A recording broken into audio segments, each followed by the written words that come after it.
काही झालंय ते कलेमुळे झालंय आणि त्याहून सगळ्यात भाग्याची गोष्ट की कलावंत म्हणून तुम्ही जन्माला येणं हे एक भाग्य असतं. पण अशा लोकांच्या सानिध्यात जन्माला येणं ज्यांना तुमची कला कळते आहे हे सगळ्यात मोठं. आणि इथे उपस्थित कवी आहे तर त्यांना हा अनुभव असेल की कविता लिहिण्यापेक्षा ती कळणारा माणूस शोधणं सगळ्यात महत्त्वाचं. क्या बात आहे. तुम्हाला काय म्हणायचं आहे आणि आता ती गोष्ट दुर्मिळ होत चालली, जसं माध्यम इंग्रजी होत चालले त्यामुळे ती कविता मला अनेकदा असं होतं की ती परत इंग्लिशमध्ये त्याला समजावा की हिंदीमध्ये. मराठीच मुलं विचारतात की इसका मतलब क्या है असं.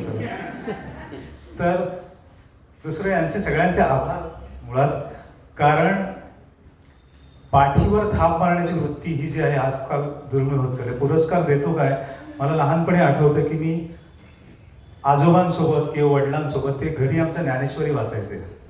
तर मग ती पोथी पुढ्यात पुस्तक असलं की मी वाचायचो. मग आता विश्वात्मके देवी येणे वाग्यज्ञे तोषावे असं म्हणून वळून बघायचो. मग आजोबा म्हणायचे बरोबर आहे पुढे.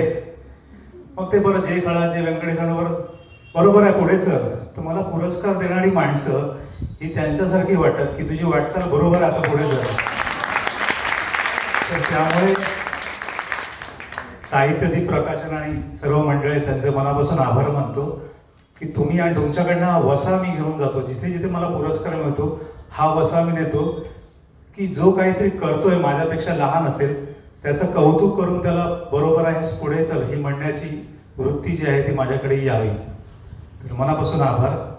आणि बाकी आपण बोलणारच आहोत त्यामुळे मला सांगण्यात आलं की 4 शब्द संपत आले. कारण का थांबताय असं लोकांनी विचारावं, कधी थांबताय विचारण्यापेक्षा. तर धन्यवाद सर.